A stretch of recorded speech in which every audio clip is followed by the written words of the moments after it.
जय बाबा के मित्रों आपका हमारे YouTube चैनल नित्यक्रम पूजा साधना में स्वागत है। मित्रों, अगर आप हमारे चैनल पर नए हैं तो हमारे चैनल को सब्सक्राइब करें, साथ ही नोटिफिकेशन बेल को भी प्रेस कीजिए ताकि हमारे आने वाली वीडियोस का नोटिफिकेशन आपको तुरंत मिल जाए।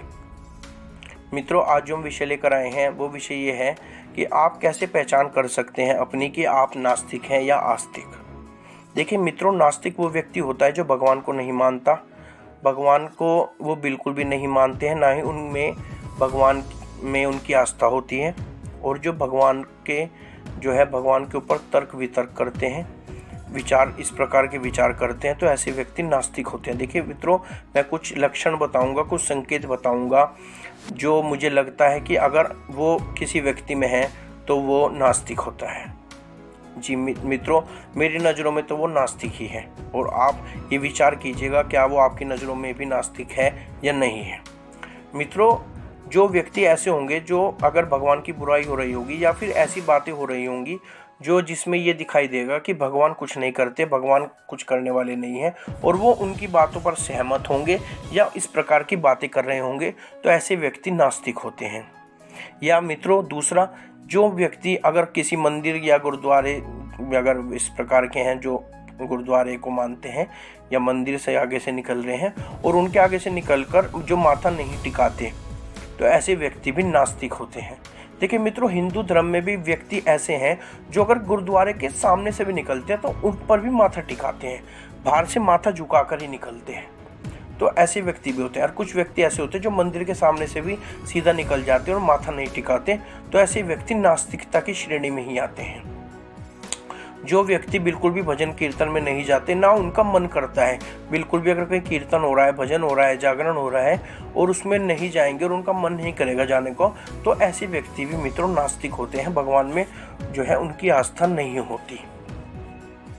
और अगर मित्रों ऐसे व्यक्ति अगर उनके घर में कोई शुभ कार्य हो रहा है और वो भगवान को याद ना करें, कोई भी ऐसा शुभ कार्य कर रहे हैं, कोई कार्य आरंभ कर रहे हैं, उसमें अगर उन्हें ईश्वर याद नहीं आते, तो भगवान का नाम लेकर प्रारंभ नहीं करते, तो ऐसे व्यक्ति भी कहीं ना कहीं नास्तिक होते हैं। क्योंकि देखिए मित्रों, अगर आप भी कोई कार्य शुरू कर रहे होंगे तो आप भगवान का नाम पहले लेते हैं कि भगवान ये कार्य हम कर रहे हैं, इसे अच्छा कराना, सही कराना, और अगर उनको भगवान याद नहीं आते तो ऐसे व्यक्ति नास्तिकता की श्रेणी में ही आते हैं। और मित्रों, ऐसे व्यक्ति जो बुरा कार्य कर रहे हैं, जो बुरा कार्य करते हुए जिनको भगवान से डर नहीं लगता, आपने कुछ व्यक्ति ऐसे देखे होंगे जो ऐसे ऐसे कार्य करते हैं कि आप ये बोलते हैं कि इनको भगवान से डर नहीं लगता क्या, या ये भगवान से नहीं डरते क्या। इस प्रकार के जो गलत कृत्य करते हैं, तो ऐसे व्यक्ति भी नास्तिकता की श्रेणी में आते हैं, क्योंकि वो ऐसे कार्य, क्योंकि हमें वो पता है कि वो कार्य कितना बुरा है, और अगर वो नहीं डर रहे हैं भगवान से, तो इसका मतलब वो कहीं ना कहीं नास्तिक हैं।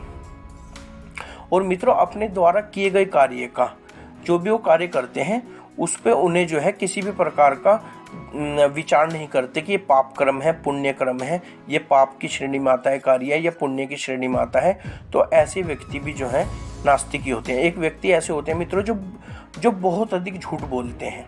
आपने देखा होगा, कुछ व्यक्ति आपकी भी जानकारी में जरूर ऐसे मिले होंगे जो बिना वजह बहुत अधिक झूठ बोलते हैं। तो मित्रों, अगर वो कभी सच भी बोलते हैं तो आप ये सोचेंगे कि ये झूठी बोल रहा है, क्योंकि उन्हें बिना वजह झूठ बोलने का, देखिए कुछ ऐसा होता है कि झूठ, अगर आप किसी की जान ही बच सकती है झूठ बोलने में, तो आप झूठ बोल दीजिए, वो फिर भी झूठ की पाप की श्रेणी में नहीं आता। लेकिन कुछ व्यक्ति होते हैं जिससे कोई लाभ नहीं होता, अगर वो सच भी बोल देंगे तो उससे कोई बुरी बात नहीं है, लेकिन वो झूठी बोलेंगे।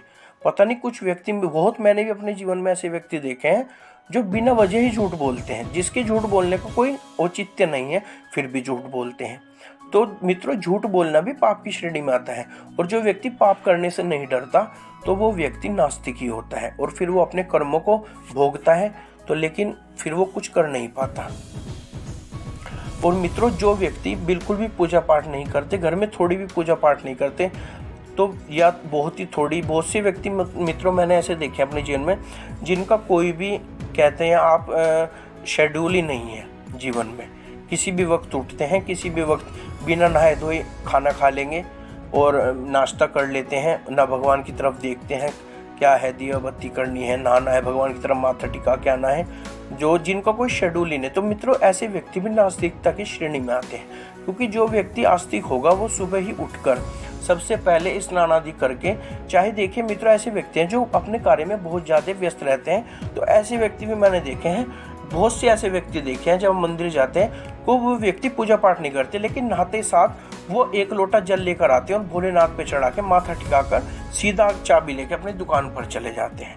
तो मित्रों देखिए, चाहे वो थोड़ा ही कर रहे हैं, कुछ व्यक्ति ऐसे देखे हैं मैंने जो नहाते ही सारे 1 लोटा लेके आएंगे ऊपर और सूर्य भगवान को जल देंगे और अपने जो है घर में एक दीपक जो है वो लगाते हैं और लगा के सिर्फ माथा टेकते हैं और अपने कार्य पर चले जाते हैं। तो देखिए नहाकर वो भगवान को जरूर याद करते हैं। तो देखिए मित्रों, नहाकर जब भी स्नान आदि करके और जब भी उसके उपरांत ही आपको कुछ खाना चाहिए।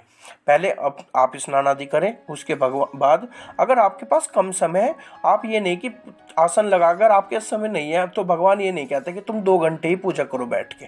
देखिए भगवान हर परिस्थिति को देखते हैं।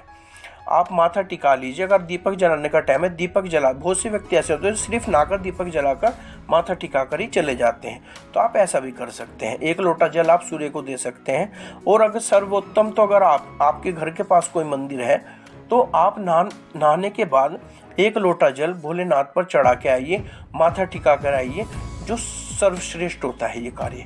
अगर आप कुछ भी नहीं कर सकते, इसमें 5 मिनट का टाइम लगता है, ज़्यादा नहीं, क्योंकि सभी व्यक्तियों के घर के आसपास मंदिर होते ही हैं। तो आप कुछ भी नहीं कर सकते तो ये कार्य करना प्रारंभ कर दीजिए, बस सिर्फ एक ये कार्य। और उसके बाद आप देखेंगे कि आपके जीवन से जितनी भी परेशानियां हैं वो किस प्रकार दूर होती चली जाएंगी। आप यकीन नहीं करेंगे, एक बहुत ही छोटा सा कार्य है ये। क्योंकि जब हम भोलेनाथ पर जल चढ़ाते हैं तो जैसे जैसे जल पिंडी से फिसलता है तो जो हमारे जो पाप होते हैं, जो पुराने किए हुए पाप और जो रोज़मर्रा में हमसे हो भी जाते हैं, वो सभी पाप जो है हमारे जल के माध्यम से पिंडी पर जैसे जल फिसलता है इसी प्रकार हमारे पाप कटते हैं। तो मित्रों ये बहुत ही अच्छा कार्य होता है। तो मित्रों देखिए, अगर इस प्रकार के आपके संकेत हैं या इस प्रकार के व्यक्ति आपने अगर देखे हैं कहीं भी, तो आप यही मानिएगा कि वो नास्तिकता की श्रेणी में ही आते हैं।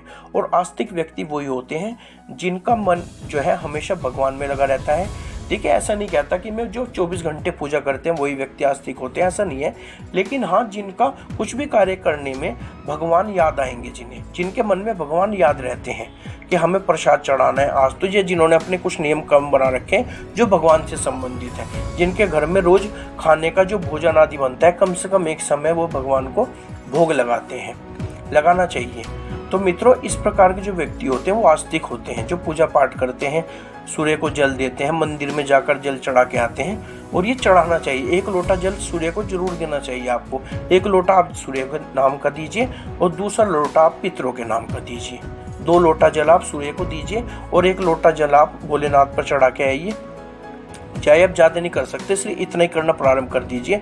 और फिर आप देखिए, मैं एक दिन में तो नहीं कहता, लेकिन जैसे ही आप करते रहेंगे तो आप स्वयं देखेंगे कि आपके जो जीवन में परिवर्तन आना प्रारंभ हो गया है और आपका धीरे धीरे सब अच्छा ही अच्छा होना प्रारंभ हो जाएगा। तो मित्रों इसी प्रकार की जानकारी लेकर मिलते हैं अपने अगली वीडियो में। तब तक श्री बालाजी महाराज आपके सभी कार्य सिद्ध करें, आपकी सभी मनोकामनाओं को पूर्ण करें। इसी आशीर्वाद के साथ जय बाबा की।